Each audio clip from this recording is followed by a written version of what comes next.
Donald Trump is going to be indicted for what happened on January 6, 2021.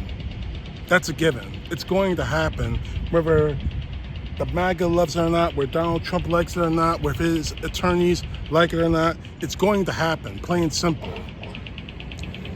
In doing so, Donald Trump's supporters have been screaming that if that happens, we're going in for another civil war. Not against tyranny, persecution, or the rights of the people, all people. That's what the last civil war was about. But this civil war is going to be about just one man, Donald Trump. Now, Donald Trump and so many of his people, like Marjorie Taylor Greene, are screaming for civil war, all for the sake of Donald Trump. You have her going on Twitter posting crap like that. You got Donald Trump himself going on Iowa radio during one of his campaign stops and screamed that they shouldn't do this. Here's the clip.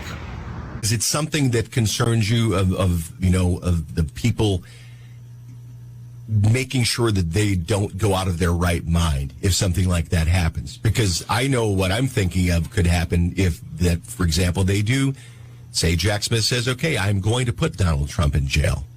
I think it's a very dangerous thing to even talk about, because we do have a tremendously passionate group of voters, and I mean, maybe 100, 150. I've never seen anything like it. Much more passion than they had in 2020 and much more passion than they had in 2016. I think it would be very dangerous. More passionate now than they were in 2016. I won't get into the political numbers and why Donald Trump is actually losing the 2024 election. If it goes to the general presidential election. But the second clip I really want to talk to you about is this one. If you fuck around with us, if you do something bad to us, we are going to do things to you that have never been done before. Now he retweeted that, sorry about that, trying to get my hair straight. He retruthed it on Truth Social.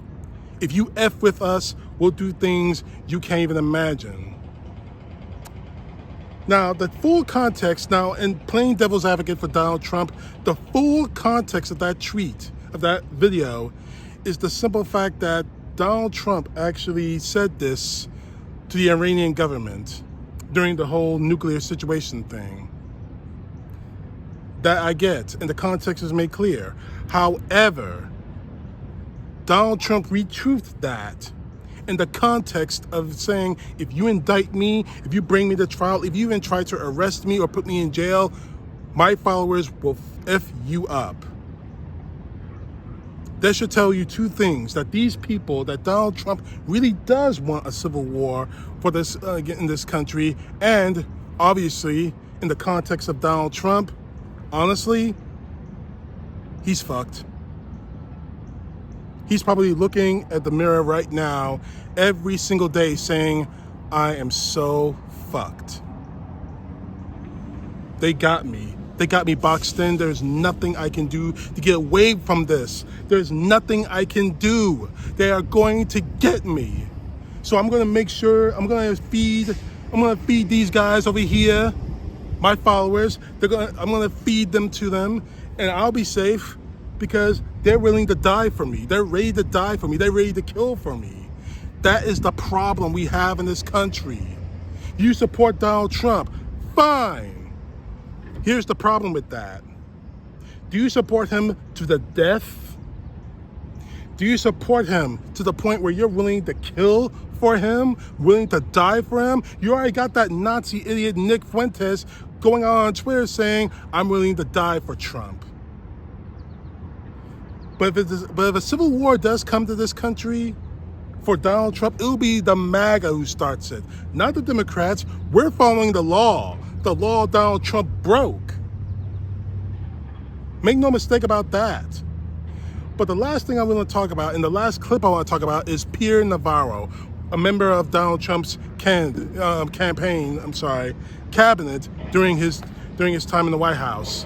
screaming that if there's a civil war coming to this country, if Donald Trump is actually arrested, it'll be all the Democrats' fault.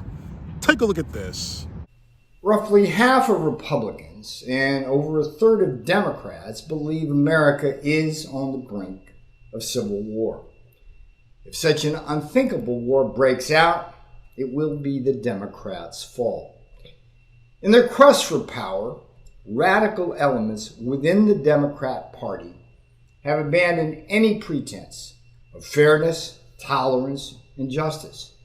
In their woke new world, Democrat strategists use unscrupulous lawfare tactics to skew our election system, even as weaponized bureaucracies like the Department of Justice, FBI, and National Archives, now under Democrat control, seek to destroy the Republican Party and its de facto leader, Donald Trump. The Democrat activists and strategists now driving this nation towards a second civil war have neither justice nor righteousness on their side. Instead, they are attempting to trample on our religions, disarm us, and impose all manner of woke, social, cultural, and economic changes that are far outside the bounds of America's traditions, traditional values, and constitutional roots. My strong admonition to these Democrats, as I appeal to the wiser in your party, is this: back this anti-democratic truck up before it runs over you. Do you not understand that the longer you engage in your assaults on American families and values, the more likely a new civil war becomes? And do you not understand that the perverse precedents you are creating through your weaponized bureaucracies and woke attacks will come back to haunt you as soon as Republicans take back Trump's America from your cold, woke hands? So, Navarro, since we're following the law that Donald Trump broke, you're blaming us for enforcing those laws? You're blaming us for prosecuting Donald Trump? You're blaming us because for a civil war that you in the Republican Party, you in the MAGA, have been screaming for years? Ever since Donald Trump left office? Ever since the day, January 6th? The very thing he should be prosecuted for, you're going to blame us for it? And the second thing I need to talk about, honestly, Trump's America. You're going to reclaim Trump's America. The last I looked, this was America. This wasn't Biden's America. This wasn't Obama's America. This wasn't Bush's America. This wasn't even Washington's America. This is America. The United States of America. Not Trump's America. The fact is, the only time any single leader held the reins of a country was Hitler. What you just did was compare Donald Trump to Adolf Hitler when you said we must reclaim Trump's America. Because the only thing Donald Trump can claim about this country is the matchstick that he wants to set the fire that he wants to set the flames to in this country. All because he didn't get reelected, all because he was disrespected, all because he wasn't loved, all because people don't worship him. Let me tell you something right now, Navarro. That little statement of yours shows that you're not an American. And this little threat of yours in that little video clip saying it's all the Democrats' fault if another civil war happens, you're the one who's starting the war, son. You are. And for the MAGA, my last piece of message is this. Don't listen to Trump. Walk away. Because quite honestly, you don't. And you do decide to go to war for Donald Trump, you're going to lose. There are more of us real Americans. Remind you, I said real Americans, not Democrat Americans, not Republican Americans, not conservative Americans, not liberal Americans, and not black Americans, not white Americans. I said Americans, all of us. There are more of us than there ever will be of you. CTP, know the truth. God bless. Peace to the left, justice to the right.